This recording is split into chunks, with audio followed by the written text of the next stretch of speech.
Hello, everybody! That's right, it's that time again.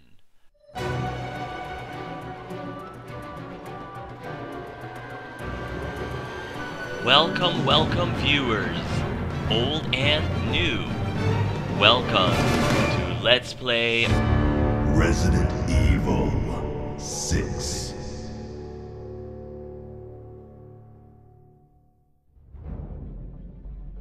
This Let's Play came about due to the results of an election, if you will, in one of my most recent updates.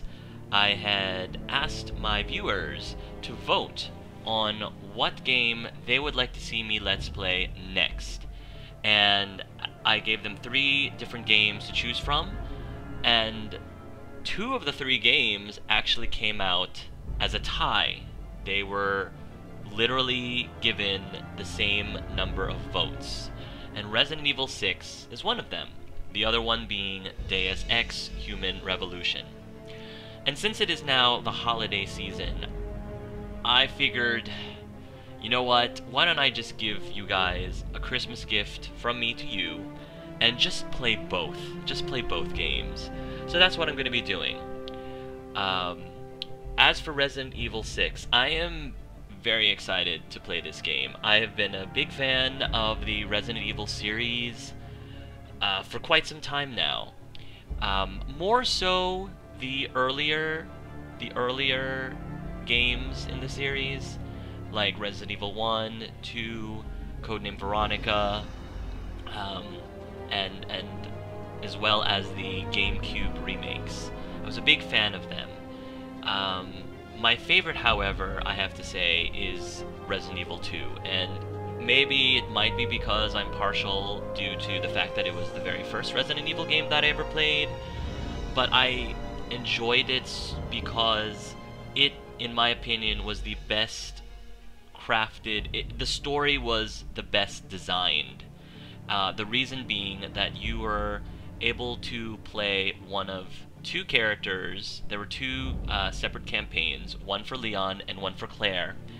And when you beat the game with one character, you then could beat the game with the second character because their individual campaigns actually occurred in parallel to each other.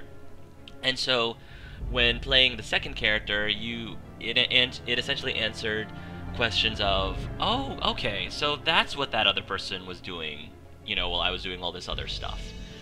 And I just thought it was just excellent storytelling.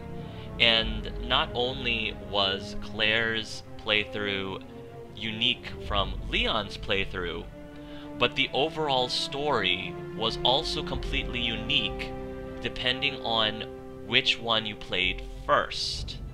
So going from Leon to Claire was a different experience from going from Claire to Leon. That just gave the game so much more replayability. And I was shocked and surprised that the Resident Evil series never quite went back to that formula, because it was ingenious. I had never seen that happen with any other game before up to that point. And then I started to not particularly care as much for the more recent Resident Evil games. Resident Evil 3, like I said, was kind of okay, but then when you got into Resident Evil 4 and Resident Evil 5, I don't know, it just seemed to have turned from a zombie apocalypse survival horror series. It seemed to go from that to more of a shooter, an action shooter. And I don't know, I'm not really that big into shooters, to be perfectly honest. And I just didn't find those games as engaging, and they didn't really keep my interest up, because, the story kind of suffered, and the whole element of surviving, the whole element of the survival horror for me seemed to go away, because, you could just almost, go around mowing down zombies left and right, especially at the end of the game. I really loved how in the earlier installments, the earlier games in the series, you had to, you know, it was a lot more difficult and a lot more challenging to survive because you only started with a handgun at the beginning, and ammo was so hard to come by. Like, you really had to make some tough decisions on whether or not you actually, you know, would shoot down that zombie that was in front of you, or try to dodge it. You know, you did not have enough ammo to kill every single zombie in your path, like you kind of had an easier time to do in Resident Evil 4 and 5, in my opinion. So, you know, that to me made it a lot more intense. It had made it a lot scarier because, you know, you had to keep a simple thing like ammo rationing in mind. Because, you know, if you had a giant Uzi machine gun or whatever at your side, it just doesn't seem as scary as it could be. The other thing that I enjoyed about the earlier games was something that I believe was more due to the limitations of the engines themselves, is the fact that in the earlier Resident Evil games, there was a fixed camera. Like, it wasn't really, you weren't really moving around in total 3D where you could just rotate the camera around and look behind you, look in front of you, and all that good stuff. You know, they were actually semi-stationary scenes, and you couldn't necessarily see, depending on how the camera was angled, you couldn't necessarily see what was coming up ahead or what was sneaking up behind you. Some of the scariest parts of the older Resident Evil games was that you would hear the zombies, or you'd hear something strange coming around the corner or coming towards you in front of you, but you wouldn't necessarily be able to see it unless you allowed the creature to come into view, or if you decided to bravely step forward closer towards the thing into the next shot, to the next camera, the camera scene.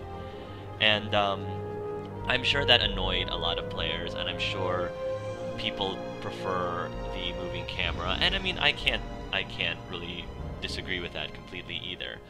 But I just thought that it was really interesting how a system limitation actually made the games scarier, because you didn't have full control over what you could actually see on the screen.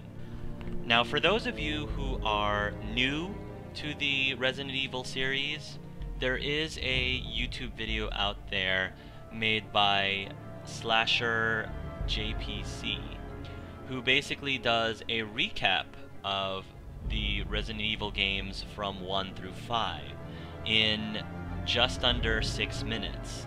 So if you'd like to check that out and take a look at it, he basically gives you the main points of each game and the characters that are involved there, and that'll probably help a little bit as you watch this LP if you've never actually played or seen LPs of the other Resident Evil games. So I will be sure to put a link to that video below. Anyway, I am particularly interested and curious about Resident Evil 6, and the reason why I wanted to play Resident Evil 6 is because they claim, I don't know how much of that is actually true, I guess I'm going to be the judge of that, but they claim that they're trying to go back to their roots a little bit. It's still going to be pretty action heavy, but I think they're trying to go back to a story system similar to Resident Evil 2, my favorite of the Resident Evil series, because you can start the game playing as one of 3 main characters: Chris Redfield, Leon Kennedy, and one more character who's completely new named Jake. I forgot Jake's last name, unfortunately, off the top of my head. But you can play as one of those 3 characters. They're 3 separate campaigns, and each of their campaigns are actually happening in parallel to each other.